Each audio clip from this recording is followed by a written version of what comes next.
கர்த்தருடைய பரிசுத்த நாமத்திற்கு மகிமை உண்டாவதாக. 2 ராஜாக்கள் 2ஆம் அதிகாரம் 23வது வசனம். அவன் அவ்விடத்தை விட்டு பெத்தேலுக்கு போனான்.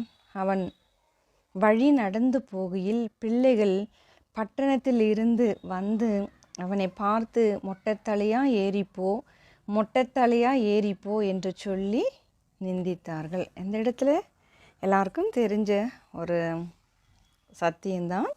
எலிசாவை பற்றி நாம் பார்க்குறோம். இந்த வசனத்தை தியானிக்கும்போது பிள்ளைகள் மொட்டைத்தலையாக ஏறிப்போன்னு சொல்லும்போது எலிசா வந்து என்ன பண்ணுறாரு, அவர்களை சபிக்கிறத பார்க்குறோம். இது தலைப்பு என்னென்னா, எலிசா சபிச்சது நியாயமா அல்லது எலிசா இப்படி செஞ்சது சரிதானா அப்படின்றதான் நம்ம பார்க்குறோம். பிள்ளைகள் மொட்டைத்தலையாக ஏறிப்போன்னு சொன்ன உடனே அவர் என்ன பண்ணுறாரு, அப்பொழுது அவன் திரும்பி அவர்களை பார்த்து கர்த்தரின் நாமத்திலே அவர்களை சபித்தான். உடனே காட்டில் இருந்து 2 கரடிகள் புறப்பட்டு வந்து அவர்களில் 42 பிள்ளைகளை பீறி போட்டது என்று பார்க்குறோம். அப்போது மொட்டைத்தலையாக ஏறிப்போம் என்று சொன்ன உடனே எலியாக்கு கோபம் வந்து கர்த்தருடைய நாமத்தினால அவர்களை சபிக்கிறாரு. சபிக்கிறது நியாயமா, அது சரிதானா?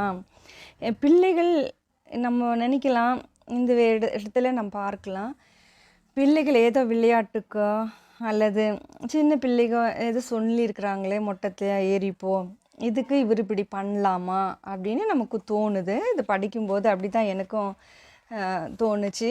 இதுக்கு போய் எலிசா சபிச்சிருக்கிறாரு அப்படின்ட்டு தோணுச்சு. வசனத்தை தியானித்தேன். அங்கே என்ன நம்ம பார்க்குறேன்னா, பெத்தேலுக்கு போனால் அவன் நடந்த போகில் பிள்ளைகள் பட்டணத்தில் வந்து அவனை பார்த்து இந்த வார்த்தை சொல்லுகிறத பார்க்குறோம். என்னவென்றால், ஏறிப்போ என்றால் உன்னுடைய எஜமான் எலியா ஏறி போனார்களே, அதே போல் நீ ஏன் இங்கே இருக்கிற, நீயே ஏறிப்போ. எலிசா எப்படி சுழல் காற்றினாலே பரலோகத்துக்கு எடுத்து கொள்ளப்பட்டார், வானத்துக்கு ஏறி போனார். அதே போல் எலிசாவை பார்த்து இப்படியாக இந்த வார்த்தை சொல்லி மொட்டத்திலே ஏறிப்போ என்று சொன்னார்கள் என்று பார்க்கிறோம்.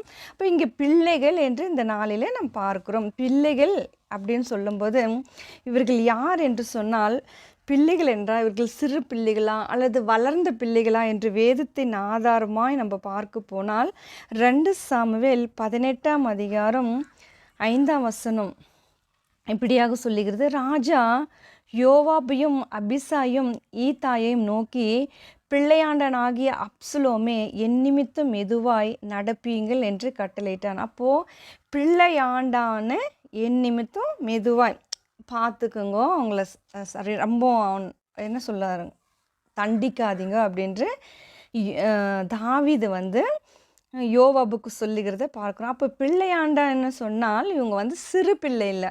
அப்போது அப்சலோம் வந்து வாலிபன், அவன் நல்ல முதிர்ந்த வாலிபனாக காணப்படுகிறான்.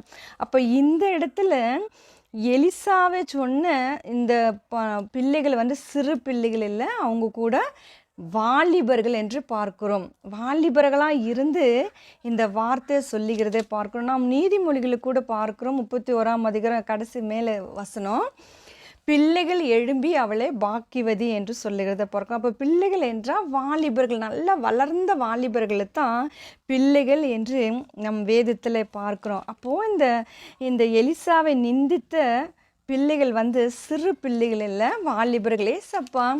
ஏசப்பா கிட்ட பிள்ளைகள் வரும்போது அந்த இடத்துல ஒரு வார்த்தை குறிப்பிட்டிருப்பார், சிறு பிள்ளைகள் என்னிடத்தில் வருவதற்கு தடை பண்ணாதிருங்கள் என்றப்போ அங்கே ஏசப்பா கிட்ட வந்த பிள்ளைகள் வந்து சிறு பிள்ளைகள். ஆனால் எலிசாவை நிந்தித்த பிள்ளைகள் யார் என்றால் அவர்கள் வாலிபர்களாய் காணப்படுகிறார்கள்.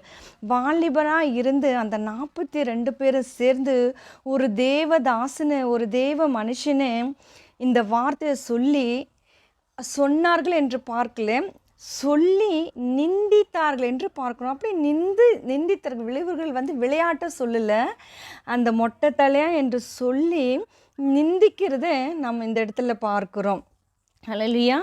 அப்படி என்றால் வேதத்தில் அநேக காரியங்கள் நிந்தித்தார்கள் என்று பார்க்குறோம். ஒரே ஒரு வசனத்தை மாத்திரம் நான் உங்களுக்கு சொல்ல விரும்புகிறேன். 1 சாமுவேல் 17ஆம் அதிகாரம் 45ஆம் வசனம் இப்படியாக சொல்லுகிறது.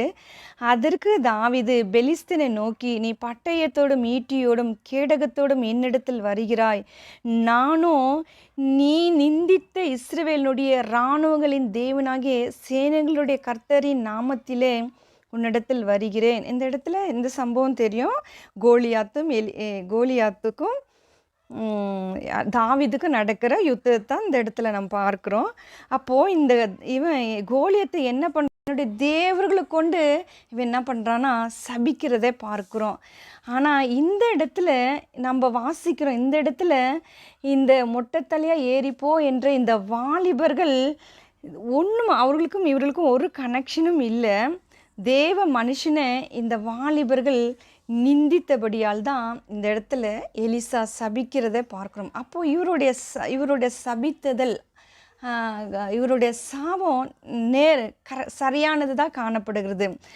ஆகவே தான் சபித்த உடனே காட்டிலிருந்து கரடிகள் வந்து அந்த 42 பிள்ளைகளும் பீறி போட்டதாக நம் வேதத்தில் பார்க்குறோம். ஆமீன், ஹல்லேலூயா, ஆமீன். அப்படியானால் இந்த எலிசா சபித்ததில் ஒரு தவறும் இல்லை. ஆகவே தான் இவர் சொன்ன உடனே ஆண்டவர் அவர்களுடைய வார்த்தையின்படி, அதாவது எலிசா சொன்ன வார்த்தையின்படியே காட்டிலேருந்து கரடிகள் வந்து அந்த 42 பிள்ளைகளும் பீறி போட்டது. நம்ம தியானிக்கும் போது நம்ம என்ன விளையாட்டுத்தனமாக சொல்லியிருக்கோங்களே, இதற்கெல்லாம் அப்படி பண்ணலாம் நம்ம ஏதோ அப்படி நாம் நினைக்கிறோம். ஆனால் வசனத்தை நம்ம ஆராய்ந்து பார்க்கும்போது இவர்கள் வந்து வாலிபர்கள் என்று பார்க்குறோம். ஆனால் ஆண்டவர் சொல்கிறாரு, சிறு பிள்ளைகளுக்கும் வாலிபர்களுக்கும் வித்தியாசம் இருக்குது. அப்போ சிறு பிள்ளைகளை வந்து ஏசப்பாட்டு வரும்போது சிறு பிள்ளைகள்னு சொல்கிறாரு. ஆனால் பெரியவர்கள் பார்க்கும்போது பிள்ளையாண்டான், பிள்ளைகள் அப்படின்னு சொல்கிறது அப்போ வாலிபர்கள். ஆகவே தான் ஆண்டவர் எலிசா ஜெபத்தை கேட்டு அந்த 42 பிள்ளைகளும் கரடிகள் வந்து பீறி போட்டது என்று பார்க்கிறோம். நாம் கூட வீட்டில் நம்மளுடைய என்ன சொல்கிறது, நம்மளுடைய குடும்பத்தில் இருக்கிற சிறு பிள்ளைகளோ நமக்கு ஏதோ ஒரு பட்ட பேர் வச்சு சொல்லும்போது நம்மால் அதை என்ன பண்ண முடியல, தாங்கிக்க முடியல. அதற்கெல்லாம் வேணாம், ஏதோ நம்மளோட என்ன சொல்கிறது, வயதாயிட்டு பேர பிள்ளைகள் கிழவி கிழவா அப்படின்னு சொல்லும்போதே தாங்கிக்க முடியாது இல்லையா? அப்போ அதுக்கு என்ன சொல்கிறாங்க, அமிச்சின்னு சொல்லு, அம்மம்மான்னு சொல்லு, அப்படி சொல்கிறத நம்ம பார்க்குறோம். இல்லை பேர் விட்டு கூப்பிடு. ஏன்னா பாட்டின்னு சொல்கிறதும் ஒரு சிலருக்கு அது ஏற்றுக்கொள்ள மாட்டாங்க. எனக்கு என்ன வயசாகிடுச்சா, ஏன் என்னை பாட்டின்னு சொல்கிறேன் அப்படின்னு சொல்லுவாங்க. அம்மம்மான்னு சொல்லு, அமைச்சின்னு சொல்லு. அப்போது என்னென்னா நம்ம குடும்பத்தில் இருக்கிற நம்மளுடைய பிள்ளைகளுக்கே நாம் வந்து இப்படி சொல்லும்போது அதை கொள்ளுகிறதுல யாரும். இப்போ சம்மந்தமே இல்லாத ஒருவன் வந்து இந்த வார்த்தை உபயோகிக்கும் போது எவ்வளோ கோபம் வரும், எவ்வளோ ஒரு இது வரும் இல்லைங்களா? அப்போது எலிசா செஞ்சது நியாயமானதான். ஆகவே தான் அந்த 42 பேரும் கரடி வந்து அந்த பிள்ளைகளை பீறி போட்டதுன்னா அந்த வாலிபர்களை பீறி போட்டதாய் பார்க்குறோம். ஆமீன். தேவன் தாமே இந்த வார்த்தைகளை ஆசீர்வதிப்பாராக.